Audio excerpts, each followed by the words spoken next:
That's what my dad always used to say, with a chuckle and a pat to my head.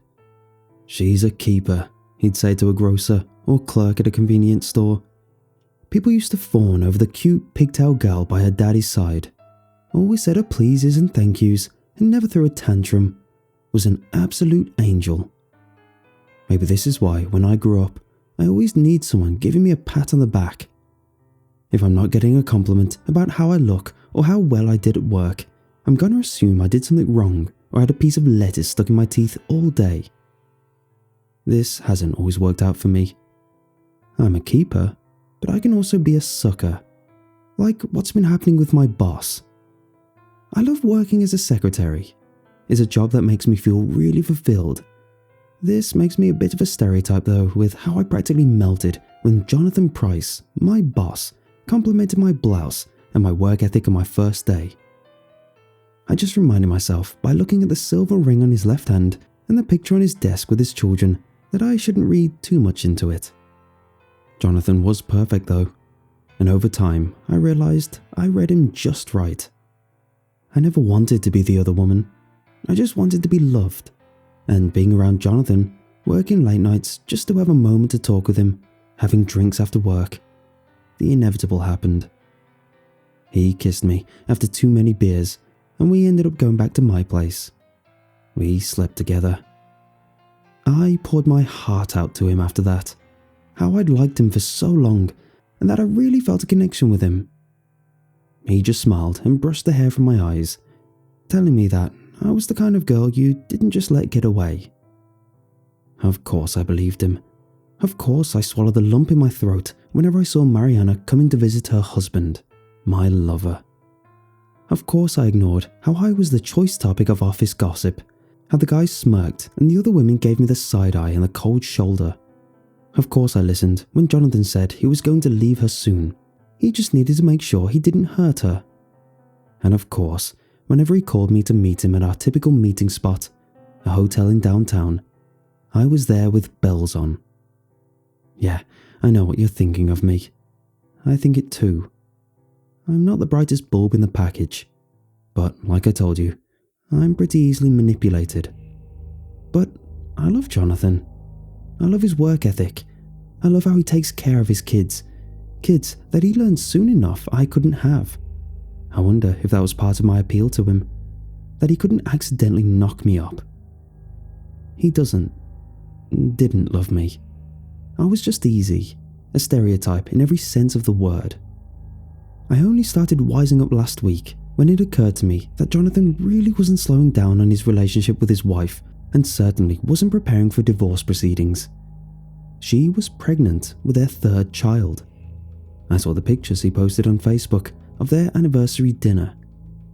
It hit me like a semi-truck when I read his status about enjoying their 15 years together and couldn't wait to see what their next 15 will bring. I cried.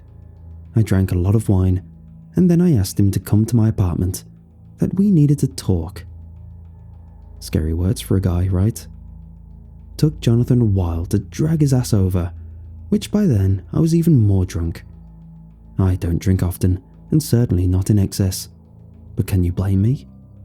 I just had that reality-shattering realization I was just his pet to call on whenever he wanted to bang and spew nonsense words at.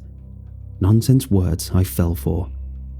Well, I did what I should have done about 6 months ago. I called him out on his BS. Said that he was never going to leave his wife, but he wasn't going to stop keeping me as his side piece. He tried to calm me down, but I wasn't going to back down to his pretty words this time. Either pick me or stay with your wife, or else I'll call her and let her know the truth. My ultimatum I'd spent the previous hour preparing. I felt super proud of it when I spat it out, expecting him to pick at least one of the options so this nonsense could end. Jonathan's face went white, then red, and then he picked a third option. He killed me. Jonathan picked up the empty wine bottle while he muttered something about me being too much trouble, and then he brought it down right on the top of my head, caved my skull in on the first smash, sending shards of glass all over my living room. I dropped like a rock. but I guess Jonathan was just too furious because he used the remains of the bottle in his hand to keep stabbing me again and again in the throat and neck. I was about decapitated by the time he came to his senses. Of course, Jonathan freaked out, panicked, just washed the blood off his hands and wiped down the bottle before escaping the apartment. Left me there, all alone, head nearly off my shoulders, my living room a mess of blood, wine and glass.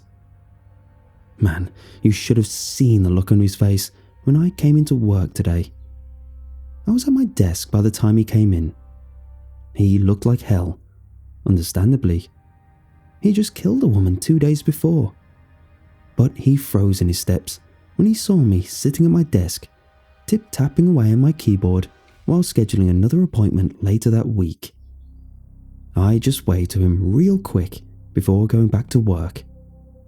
Out of the corner of my eye, I saw Jonathan bolt for his office and slam the door. Oh, that felt good. Watching him be the one to run in fear. Was he doubting his memory? Was he trying to convince himself that he just had a really bad dream? I clocked out after that, complaining about a cold. It had been passed all around the office, but I didn't go home. I went to Jonathan's home. A nice house in the nice part of town. I saw his wife working in the small garden out front, and after adjusting my scarf, I got out and walked up the drive. She didn't see me until I was right behind her. Mariana was a pretty woman, even right now with a smudge of dirt across her face, no makeup, and her auburn hair held back in a yellow bandana. I cleared my throat, and she nearly dropped the flower bulb she had in her hands. She glanced up, immediately recognizing me. "Oh, hi Nicole, is something wrong?" She got up, brushing off her hands and smiling from ear to ear. Her pregnancy was just starting to show, her belly just so slightly growing. "Can we talk inside?" "Oh, sure, sweetheart. The kids are at school. Won't be back for a few more hours. Are you alright? Your voice sounds a bit raspy." "I'll be fine." I waited until she was sitting down before I began the most difficult conversation of my life, and I got the most difficult part of it out of the way first. "Your husband and I have been having an affair for almost a year." It was so sad to see how Mariana just sighed, how she just nodded. I figured, with all the late nights at work and business trips that didn't take him out of town, I was just about to hire a private investigator to start checking in on him. So, you saved me a chunk of change. Are you still sleeping with him? I shook my head. "No, I figured that ended when he about took my head off with a wine bottle," I said. Her brow knitted in concern, so I decided to show her. I undid the scarf around my neck and showed her what I'd been hiding all morning at work. My neck is a sight right now, all purple and black and covered in decaying, cut up flesh. I can't even imagine how the smell must be to someone not used to it. The putrefaction had spread down my chest, which I showed her by unbuttoning my blouse. I'd have to start tearing my skin off to get any sort of relief. You can't imagine how horrid the itching gets when your flesh starts rotting off the bone with your skin holding it all in. I even removed the gloves to show off the pus-filled sores and bubbles forming on my wrist and fingers. Mariana went white as a sheet when she took it all in. It looked so wrong. My face perfect, as it always has been. But from the neck down, I look like rotting roadkill. When the wave of stench finally hit her, she bolted for the bathroom. I could hear her violently throwing up from where I sat. I just about buttoned my shirt back up when she came back, teetering a bit and still looking pale but managing to remain steady. "Wait, show me again." I shrugged and unbuttoned my shirt again. If she wanted another reason to barf again, she was welcome to it. But she didn't. She sat behind me, her expression of disgust melting away into one of wonder. "Before Jonathan insisted I take care of the kids full time, I used to be a surgeon. You You shouldn't be alive. You can't be alive. Are you a ghost? No, I shook my head. This just happens sometimes. I'm surprised it happened after your husband killed me. I thought I was a goner. But then I woke up with my body falling apart. Maybe I was due for a shedding. Maybe this just happens when I get hurt real bad. I don't know. Jonathan, she shuddered and shook her head. He can be an ass, but he wouldn't. He beat me with a wine bottle, Mariana. I pulled the bloody shards out of my purse. And then when it broke, he stabbed me in the neck, all because I told him the affair was over. Now she was crying. Tears rolled down her cheeks as her bottom lip wobbled with her sobs. No. Oh my God. I'm so sorry, sweetheart. I need your help. I rebuttoned up my blouse, but I left the scarf on my lap. It'll take me a few weeks to really come back together, but my daddy told me of a way to help me heal faster. His sister was like me, fell apart, rotted like a corpse, and then looked just as pretty as ever in a few days. It took longer though, much longer, before she started working as a mortician.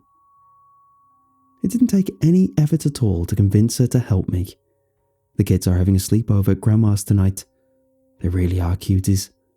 There's a wine glass laced with sleeping medication ready for Jonathan when he gets home, and I'm waiting in the basement, passing the time by ripping off more rotten skin, wondering what human flesh will taste like.